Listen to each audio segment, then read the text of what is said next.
Alrighty guys, hello and welcome back to the show.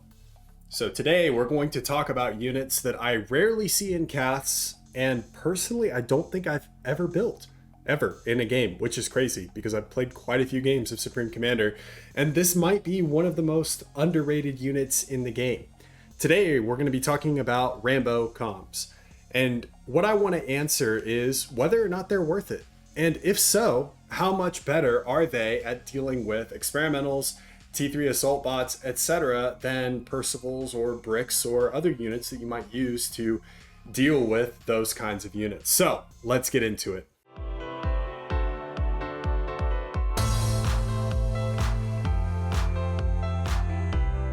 Now in this video, I won't be going super far into the stats outside of cost and mostly focusing on how they hold up in practice.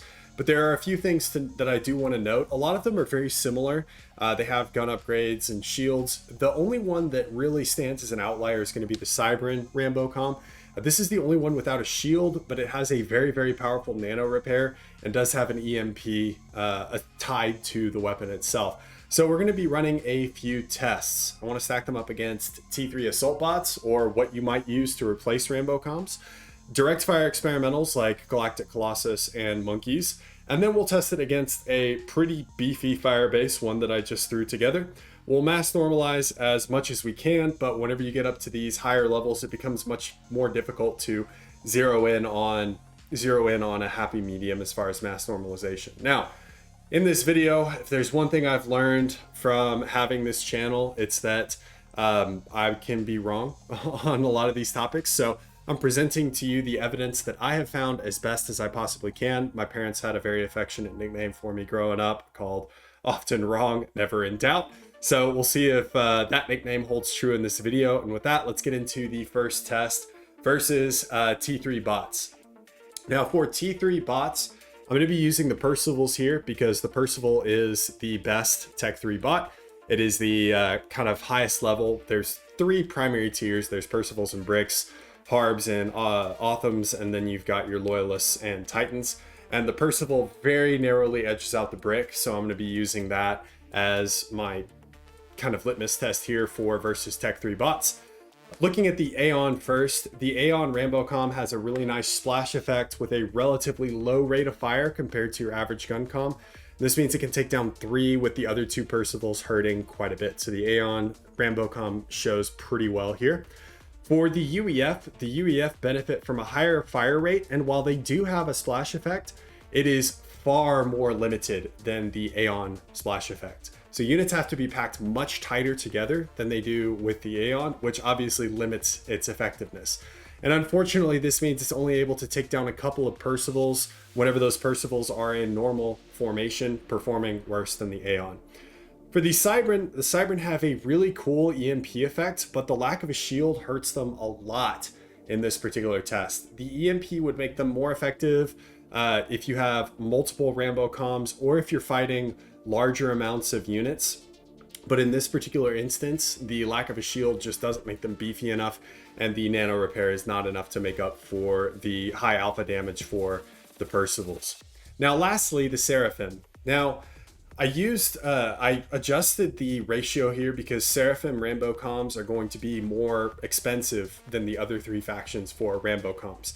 And the Seraphim comm really suffers from lack of range here, with several shots going into the Seraphim Rambo commanders from the Percivals before the Rambo comm is even able to respond. That being said, it is the only Rambo comm with the overcharge ability. And I was backing the Rambo comm up here with 2 energy storage and 3 power generators to fuel kind of that overcharge. I don't think that's an unreasonable amount of energy to be floating when you account for overflow from allies, etc. So this variable seemed like a reasonable amount for me, as well as the 2 energy storage. But even still, the Aeon performs the best here because of its superior splash and relatively large shield HP pool. So our second test is going to be against experimentals. So we're going to be testing the Monkey and the Galactic Colossus here, and mass normalizing as much as we can. For the Monkey, a lot of the Rambo comms can just straight up outrange the Monkey's laser, meaning that technically only one could beat it, but there's obviously no fun in that. So we're going to put them in a little bit more of a head-to-head contest.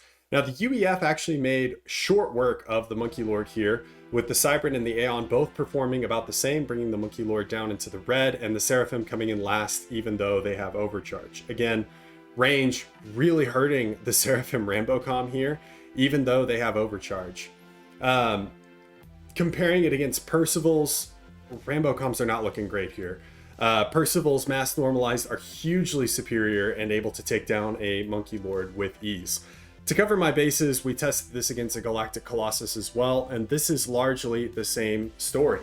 The UEF perform well here, with the other factions running at roughly the same against the Monkey Lord, so it's pretty much the same across the board. The story is again the same whenever we compare against Percival's, with Percival's just decimating the experimental when mass normalized, while the Rambo comms were struggling quite a bit. The only one able to actually bring the GC down or bring it close is the UEF reliably. So our last test is going to be against a rather formidable Firebase. I just kind of drew up a pretty massive Firebase here. It's something you might see on Hilly Plateau or Adaptive Millennium, an area where you need to cover kind of a relatively large choke point like that middle lane in Adaptive Millennium, or kind of that initial reclaim field on Hilly Plateau. And I threw some units at it. We've got Ravagers in there, Triads. I also threw AA as well as Shields, and just tried to make it as realistic as possible. And I'm going to throw 10 Rambo comms from the UEF since they've been performing the best. And if we mass normalize, that equals roughly 47 Percivals, since that's roughly the mass equivalent. And again, we see a similar story here. The Rambo comms do okay. They're able to break through the shields. They're able to do some pretty significant amount of damage to the Firebase, but ultimately they end up going down without destroying the rest of the Firebase. And the Percivals absolutely take apart the base without even really breaking a sweat. I think we lost maybe 5 or 6 Percivals throughout that entire thing. Just that high alpha strike is really, really helping them out here. And I think that this is pretty compelling evidence that the Rambo comms are not as good as the Percivals in the primary combat scenarios that you would want to use them. Later on in the game, you're going to be using them against experimentals. You're going to be using them against T3 assault bots. You're going to be using them to try and assault fire bases, and I just don't think that they hold up quite as well as T3 bots. I believe that you would be better off going for T3 assault bots instead, and that might be why we see a lot more T3 assault bots than we do Rambo comms in games that are cast. Now, some of you have no doubt, and you might have already typed it down in the comments below, that I'm giving the assault bots kind of a best case scenario here, because I'm putting Percivals out there, and the Percival is kind of the creme de la creme of the T3 assault bots. So let's actually swap the Percivals out. Let's put Harbingers in there. And even if we put Harbingers in there, again, mass normalized, the Harbs take apart the base entirely, while the Rambo comms aren't able to make a dent. So we took the same kind of test, and instead of UEF Rambo comms and UEF Percivals, we did Aeon Rambo comms and Harbingers instead. And it's again largely the same story. The Harbs take apart the base entirely, while the Rambo comms they're able to make a dent, but they're not able to really close the story. All that being said, I don't think that Rambo comms are a viable replacement for T3 bots. They can be a good augmentation to your army for sure, as a lot of them have things like EMP, Splash, Overcharge, or potentially longer range, but I don't think they're a viable replacement. And that's really what I wanted to check out within this video. They have great utility in those additional abilities, but definitely need to be sending them with T3 assault bots, or additional units, maybe if you have some T2 left over, etc. And I guess that's why we don't see them all that often. This video was actually prompted by a replay that was sent to me, and a replay that I am definitely going to cast after taking a look at it. But I wanted to test this out because I was seeing a lot of Rambo comms within that particular replay. So if you guys aren't subscribed, go ahead and subscribe. If you guys want to see that particular cast, about half of the people that actually watch my channel are not subscribed.